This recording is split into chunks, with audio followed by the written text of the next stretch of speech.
The United Nations Educational, Scientific and Cultural Organization, UNESCO, has stressed the importance of regional cooperation in safeguarding the intangible cultural heritage of West African states.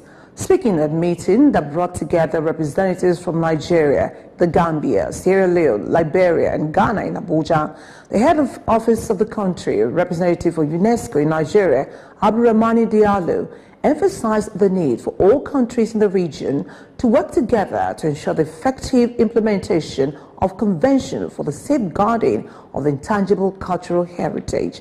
Our correspondent, Annie Anthony, reports.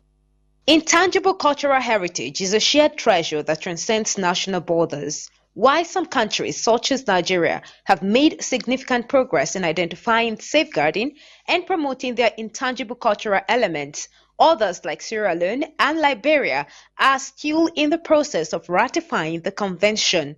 As a custodian of the global framework for safeguarding intangible cultural heritage, UNESCO is urging member states in West Africa to move beyond the mere recognition of these cultural elements and focus on their sustainable promotion and utilization. Come 20 years after the convention, it was time to assess and to realize what we have gone through that journey. So all the countries are not on the same level.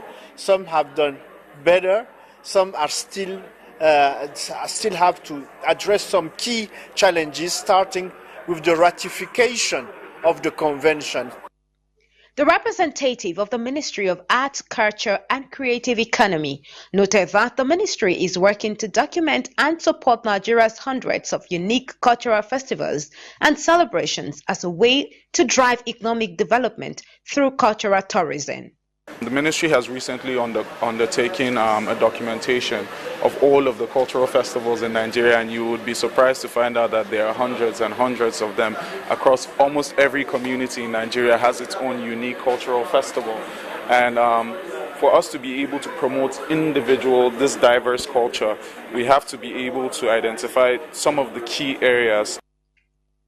Participating countries also shared their commitment to strengthen collaboration and best practices in the safeguarding of intangible cultural heritage in West Africa. Our culture got eroded through education.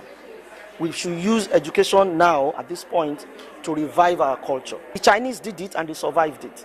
The Chinese today are extremely very romantic about their culture and they are becoming a world power. So that tells us simply that a man's culture is his greatest asset.